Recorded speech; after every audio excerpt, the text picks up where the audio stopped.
Social facts की दुनिया में खुश आमदीद। दोस्तों, क्या आप भी बाकी लोगों की तरह अमीर होने की ख्वाहिश रखते हैं? क्या आप भी चाहते हैं कि आपके पास भी बहुत ढेर सारा पैसा हो? तो आपको कुछ आदतें अपनानी होंगी। लेकिन दोस्तों, याद रखें कि पैसा हर किसी के हिस्से में नहीं आता। तो क्यों ना हम इन सब सवालों का जवाब लेने के लिए उन लोगों की जिंदगियों का मुशाहदा करें जो इस वक्त दुनिया में कामयाब तरीन यानी खरबपति हैं। तो दोस्तों, आज मैं आपको उन आदतों के बारे में बताऊंगा जो हर कामयाब और अमीर इंसान में पाई जाती हैं। दोस्तों, सबसे पहले जो आपने आदत अपनानी है वो है आइडिया पर अमल। अगर मैं तफसील से बताऊं तो दोस्तों, जब भी आपके जहन में कुछ करने का दिल करता है या आपको लगता है कि मैं ये शुरू करूं तो मैं कामयाब हो जाऊंगा, तो आपने वो काम करना शुरू कर देना है, बजाय कि आप ये सोचते रहें क्या पता ये होगा कि नहीं।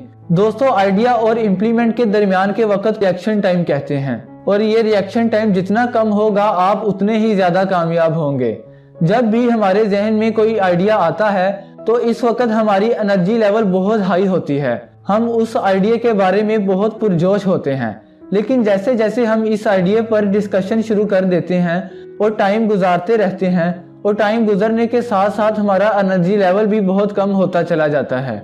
तो दोस्तों, जब भी आपके जहन में कोई नया आइडिया आए तो उसे लिख लें और प्लान करें कि इस पर कैसे अमल किया जाए, और फिर अमल करना शुरू कर दें। आपकी ये आदत आपको कामयाबी की तरफ ले जाएगी। इसके बाद जो आपको आदत अपनानी है वो ये है कि जब भी कोई इंसान किसी आइडिया पर अमल करने लगता है तो इसके जहन में सबसे पहले ये सवाल पैदा होता है कि क्या मैं ये कर सकूंगा या नहीं, मैं कर सकूंगा या नहीं। इसके दरमियान जो फेज होता है उसको अनसर्टेनली यानी गैर यकीनी का फेज होता है। इस फेज में हमें नाकामी का डर बहुत ज्यादा होता है। लेकिन दोस्तों, जो कामयाब लोग होते हैं इनको अपनी सलाहियतों पर बहुत ज्यादा यकीन होता है और अपने फैसलों पर बहुत ज्यादा यकीन होता है।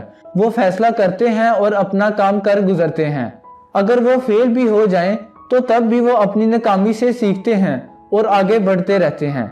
इसलिए अगर आप भी जिंदगी में कामयाब होना चाहते हैं तो अपने खौफ डर पर काबू पाना सीखिए और फिर कामयाबी आपके कदम चूमेगी। दोस्तों, अगर हम तीसरी आदत की बात करें तो वो ये है कि आप अपने वक्त को कितनी अहमियत देते हैं। दोस्तों, आप जिंदगी में कितना कामयाब होंगे ये सब इस बात पर डिपेंड करता है कि आप अपने टाइम को कितनी अहमियत देते हैं। आपकी डेली रूटीन ही आपकी कामयाबी का तयन करती है। तो दोस्तों, उम्मीद करता हूँ आपको ये वीडियो पसंद आई होगी। अगर वीडियो पसंद आए तो अपने चैनल सोशल फैक्ट्स को जरूर सब्सक्राइब करें। मिलते हैं किसी अगली वीडियो में, तब तक के लिए अल्लाह हाफिज।